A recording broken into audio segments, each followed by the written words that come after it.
Good morning. Welcome. I am the Reverend Susan Burnham here at St. George Episcopal Church in San Antonio. I welcome you to the Introduction to the New Testament class. Today's topic is Romans.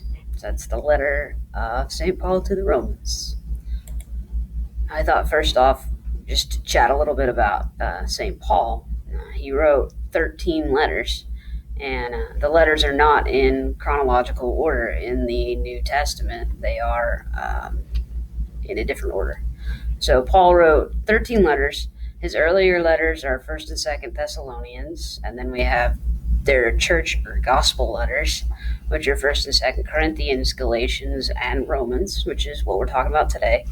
And then we have his prison or captivity letters, where he is locked up, for lack of a better term. And those are Ephesians, Philippians, Colossians, and Philemon. And then we have pastoral letters, which are 1st and 2nd Timothy and Titus. Some of these, we're not positive he was in prison at the time, like when he wrote, some of these. So just keep that in mind. They do actually have a pretty good idea of kind of the life of Paul based on some of the things that were written. And so if it's not absolutely accurate, it's pretty close. So it's kind of interesting. So Paul's letter to the Romans. So the church in Rome was likely made up of Jews and Gentiles, and it was probably likely that the Jews were in the minority. We have to remember that St. Paul's main missionary work was to the Gentiles, not the Jewish community. And so, obviously, this stuff applies to everyone, as it says in the next bullet, but Paul's main focus was on Gentile conversion. So the message of the Romans is not addressing a particular need like some of the other letters.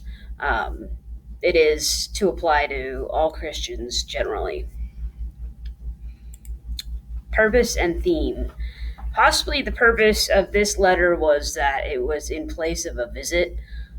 Paul had said that he planned to go to Rome, but then he got an offering, like a monetary offering that he needed to take to the church in Jerusalem. And so he kind of got sidetracked. He meant to go to Rome. And so it's possible that this letter takes place of a visit in case he is killed or dies. And that would explain the sweeping nature of the content of the Roman material. The theme of the letter is spelled out in Romans 1, that salvation by God's righteousness is granted through Jesus Christ to those who believe. This whole letter is covered in the word righteousness. So you might want to take a minute and Google that and see what the different definitions of righteousness are, and keep those in mind while you're reading through Romans. The structure of Romans. So we have an introduction, and then we have kind of a topic of all need the righteousness of God for salvation. We got freedom from wrath, sin, law, and death. The problem of Israel's rejection. Practical application. And then Paul's conclusion. So this is kind of how we're going to go through this letter. Again, this is not a verse-by-verse Bible study of this. This is just laid out kind of the focus of each section of the letter. So I'm not going to go deep into a lot of stuff. We can do that another time if you all are interested. Just make note of what you want to discuss, and we'll discuss it on a Zoom. So the introduction.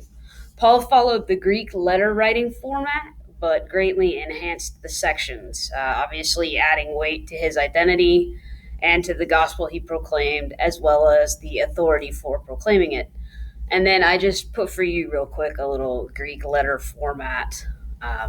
You have the sender, the name of the recipients, expression of greetings, and maybe a prayer for the readers. And then you have the body of the letter and a closing and or benediction.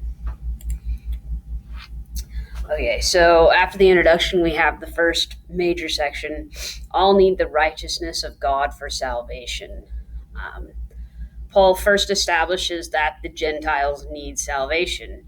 They have the law written on their hearts, and their consciousness also bear witness to God. So there's something within them that is pointing to right relationship with God, that need for it. The Jews had an advantage because they had the very words of God, the Torah, the law, but the Jews were under sin. And you'll remember this, that all have sinned and fall short of the glory of God. I'm sure that strikes a memory there, rings a bell. And so Paul's kind of juxtaposing the Gentile versus the Jewish kind of right to be righteous. Abraham's relationship with God came by faith, not by works of the law. So that's kind of where he starts this. Those who have been justified by God through their faith, both Jew and Gentile, are the children of Abraham. So here we're now looking at genealogy going back to Abraham. He's saying we're all children of God, which is true. Every human is a child of God. And being a child of God is not based on relationship to law, but on justification through the righteousness of God, which comes through faith in Jesus Christ. And Paul goes into this further when he talks about the section about the problem of Israel's rejection. So hold off. And when you get to that part in chapter 9, I believe, chapter 9 through 11, you'll kind of see how Paul phrases the whole Israeli rejection.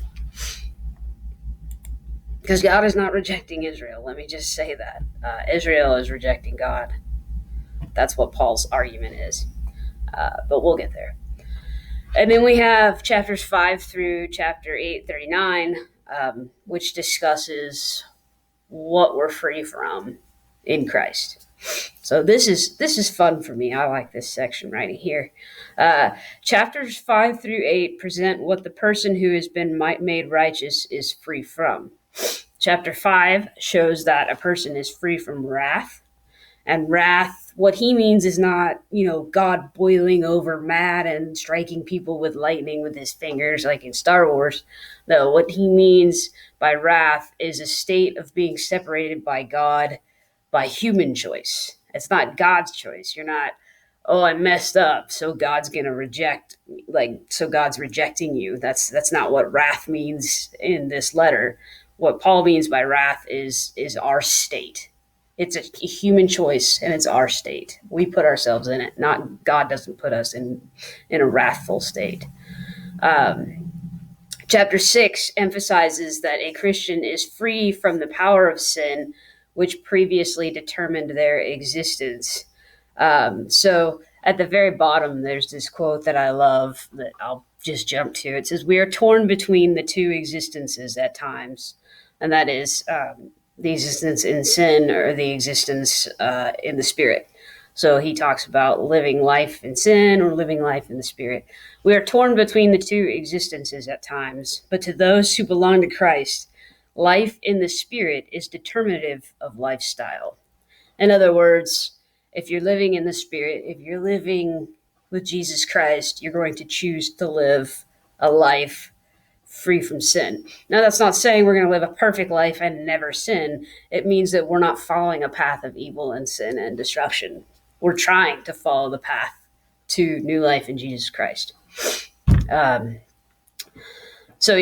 6 emphasizes that a Christian is free from the power of sin, which previously determined their existence. So we were free from wrath, i.e., free from choosing a state of being separated by God. Chapter 6 emphasizes that we are free from the power of sin, which previously determined their existence. And so we don't have to choose sin anymore. It doesn't have a hold over us. We can choose life in the Spirit. Chapter 7, Paul shows that they are free from the law. And so the point of the law for Paul was to show people that they're in a state of sin. Therefore, you see the law and you go, well, I broke that one and I broke that one and I broke that one and I broke that one. Man, I'm a sinner. But the law doesn't have the power to redeem you. It has no power to deliver you. It's only Jesus Christ that has the power to deliver us. And then chapter 8, Paul talks of freedom from death. We do not live according to a sinful nature, but according to the Spirit, i.e., our relationship with God continues through death. What's that one quote? There's nothing can separate us from the love of God, including death. You'll know that one as well when you get there. The problem of Israel's rejection.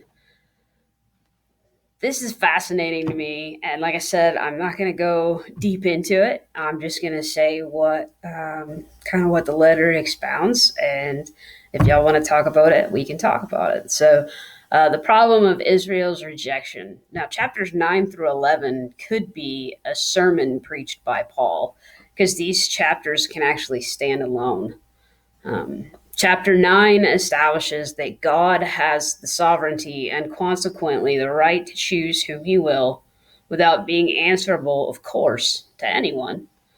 And the question is, if God's now choosing Gentiles, is he going back on his promise that Israel are God's chosen people?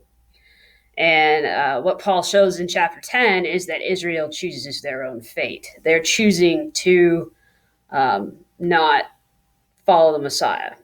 And so they're choosing their own fate. And they sought their own righteousness instead of God's. We see this all throughout the Gospels with Jesus arguing with the Pharisees and the Sadducees and just talking about how they're using the law for their own gain. They're not following the law in the spirit in which it was intended. So God did not, what Paul says is God did not reject his people. As Paul says, he was not rejected, as he states in chapter 11. So it's a personal choice. Practical application. So chapter 12 begins a section of practical application of the way of righteousness. And it is dedication to the will and service of God and service in the church, which is pretty practical. Christians are to work at healthy and redemptive relationships inside and outside the church. They're to love towards one another, be responsible in conducting business. They are to meet each other's needs and to return good for evil. And these things are a part of a life dedicated to God in Christ. Also, and this is a hot topic a lot of times, they are to obey governing authorities if it does not conflict with the will of God. Well, then you say, well, who gets to choose what God's will is, right? How do you be sure you're following God's will if it's against the government? And this is why Paul was in prison so much. So, again, I said it's a hot topic. And then in chapters 14 and 15, he talks about having tolerance among believers. And this is where he brings up the weak versus the strong. And talks about, like, if eating meat is going to cause your brother to stumble, don't eat meat. You have to be there for the weaker.